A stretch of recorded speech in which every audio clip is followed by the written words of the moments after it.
The Apostle Paul also writes that for salvation prayer and the Word of God are important, and he names a third thing: communion with the saints.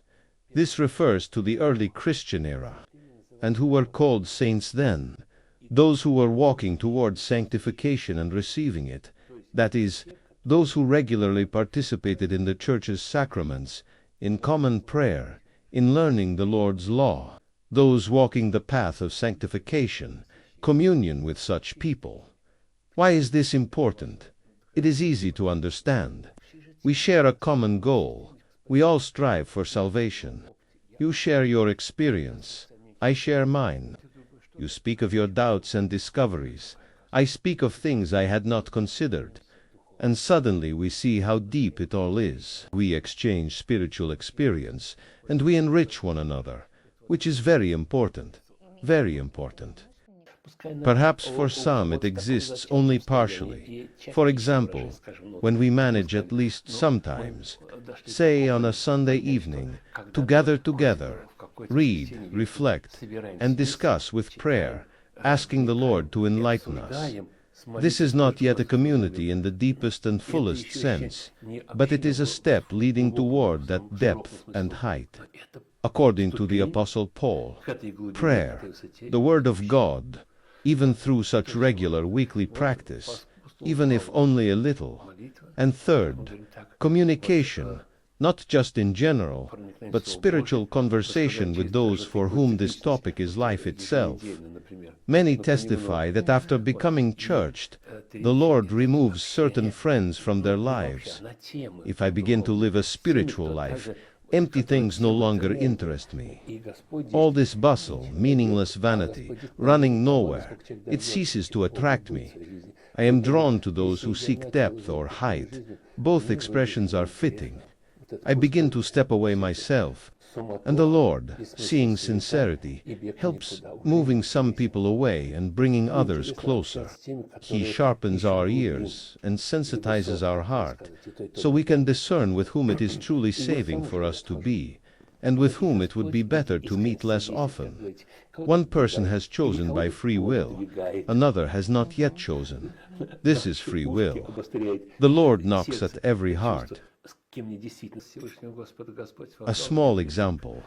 By the mercy of the Almighty Lord, He called me a sinner at the age of 15 or 16, and afterward, throughout life, especially at first in a vivid way. He would bring people into my life who needed to attach themselves to me spiritually, to receive something. And while I was still thinking about whom I might lean on, others were leaning on me. How can you push them away? It requires stepping over yourself. But as time passed, the more you understood that this is God's providence, not to grow spiritually in order to pile up more for yourself, but in order to give something. Love cannot help but give. But I want things for myself. That is not love. That is egoism. And He teaches love. You said it well, Marina. I remember it in my own life. He gives people. Why did He give me such people?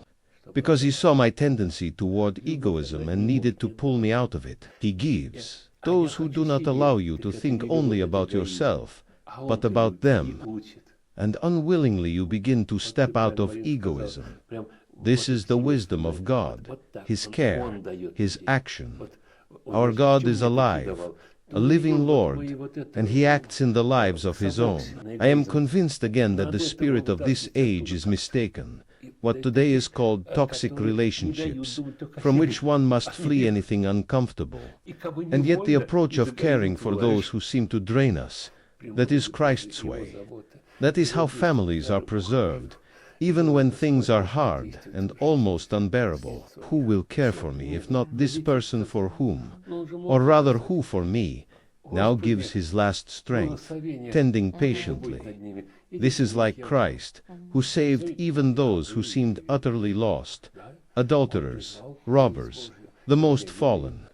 In the world, they say, that one is hopeless. Put a cross on him. But Christ could have said, Lord, may your blessing be upon them. Go, dear ones, I am tired. And that would seem proper.